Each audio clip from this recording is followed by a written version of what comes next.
I kind of get it. Like, it just, the frog, as it moves forward, reduces half in size each time. Ready for it? No. All right.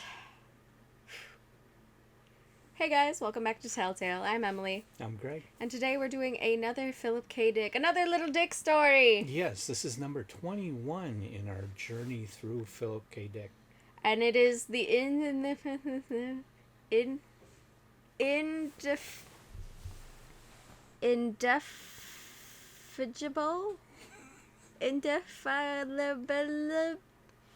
Indefatigable? Indefatigable frog. Oh my gosh. Say it again. Indefatigable. Indefatigable frog. It's the word fatigue. Yeah. With able and in. See, I didn't even catch that. In I'm so and D busy at the trying to beginning. sound it out, word letter by letter, I didn't even see it as a whole. Okay. So, the indefatigable frog. frog.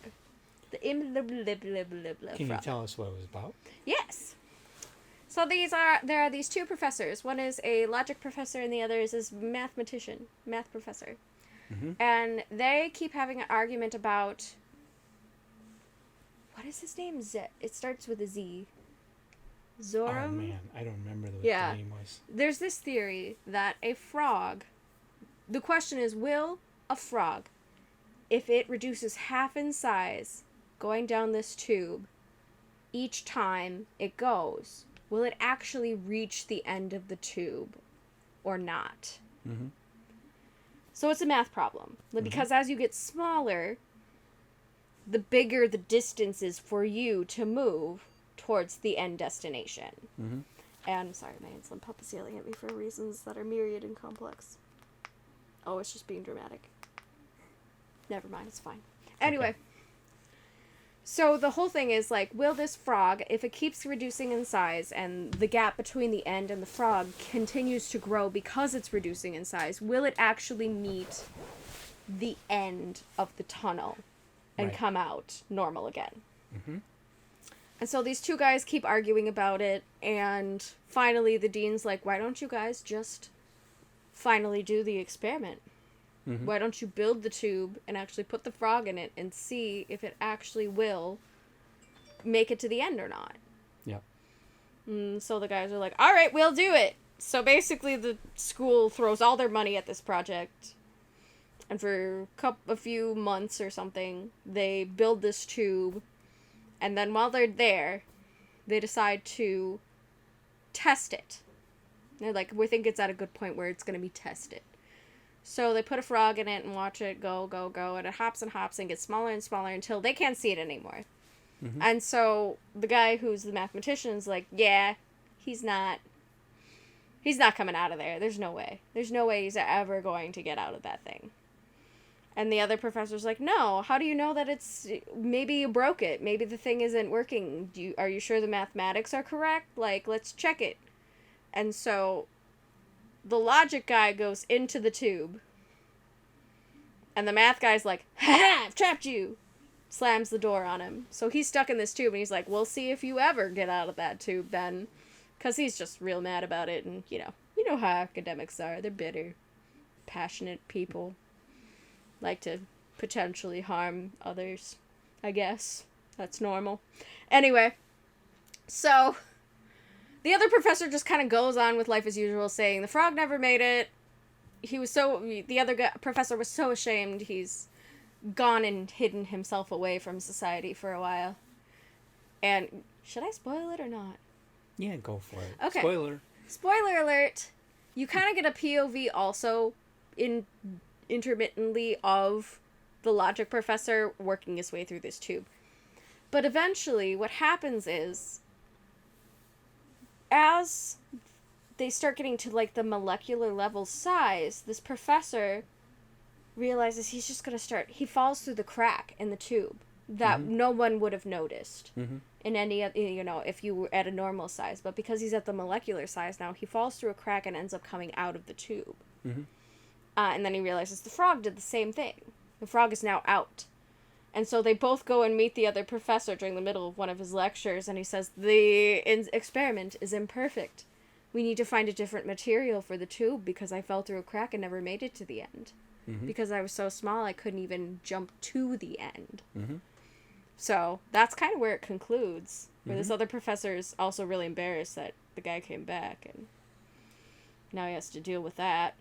Yeah. But it's funny because the logic professor is like, just like, I figured it out. We need to find a different way of doing this experiment. He's like just so excited that they found a way that it was flawed that now they're like, no, we got to find a different material so we can finish this project and actually come to a conclusion. The other guy's like, I thought I killed you, kind of thing. So it's pretty funny.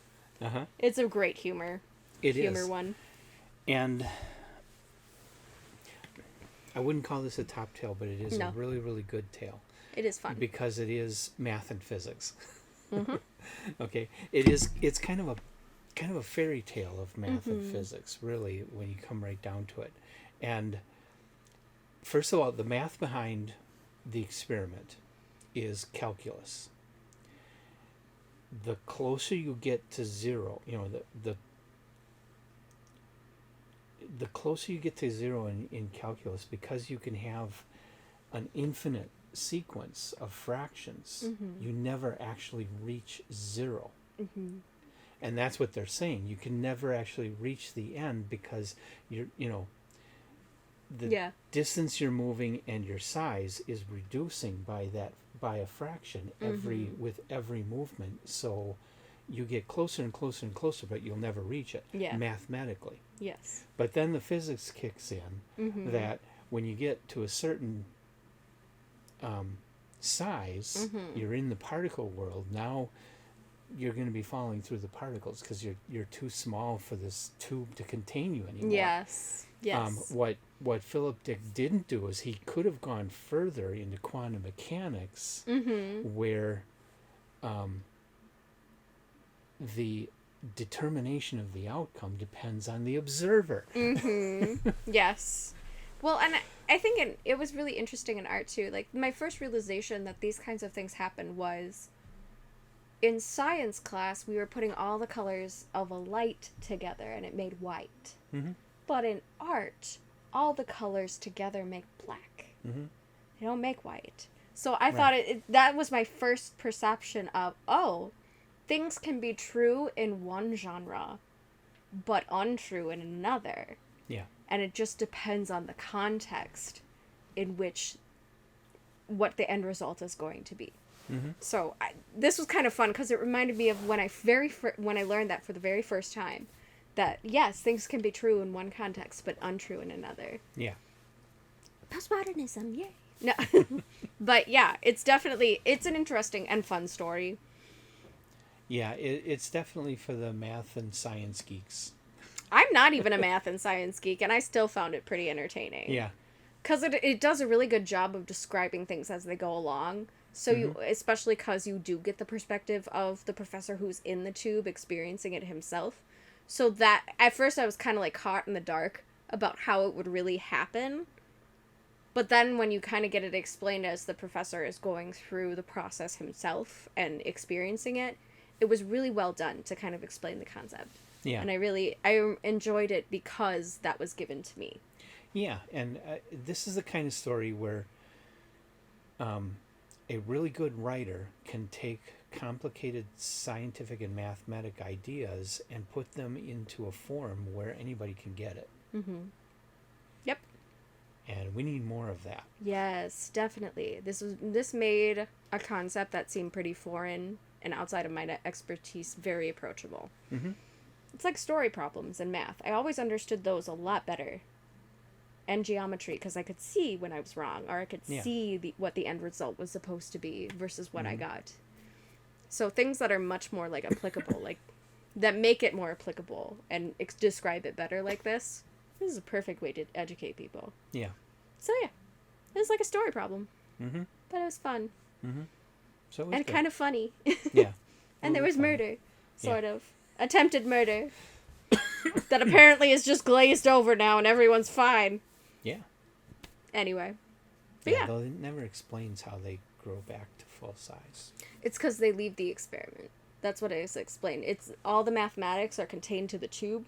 Of course, that's the plausible deniability part we have to lead into.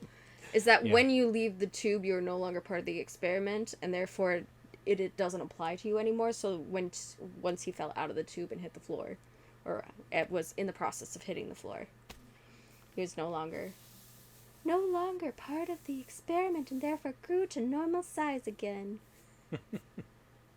So yeah. Doesn't hold water, but still. No. But Gets the still, story done. It gets the story done and presents you the concepts until the concept has been presented.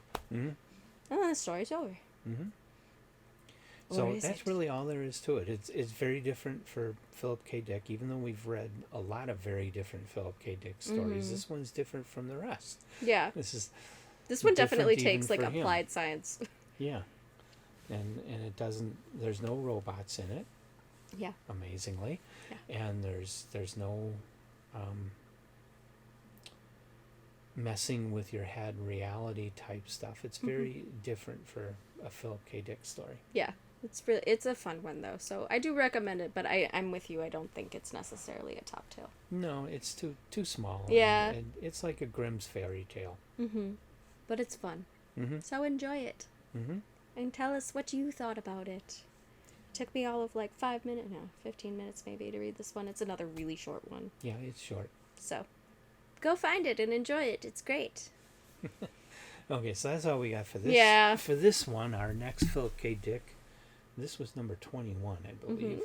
And I don't think I said where it was published. This was published July of 1953. Of course. Surprise, surprise, in Fantastic Story magazine. And the next one?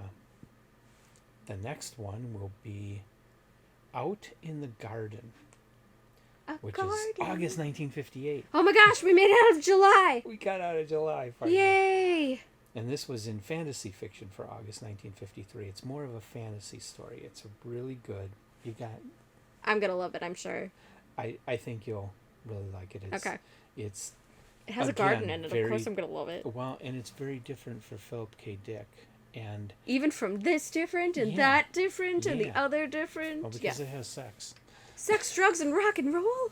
No drugs, no rock and roll. Aw, bummer. But it has sex. If there are poppies in the garden, then there's drugs. I don't remember poppies. Poppies are... Because he didn't really describe all the contents of the garden.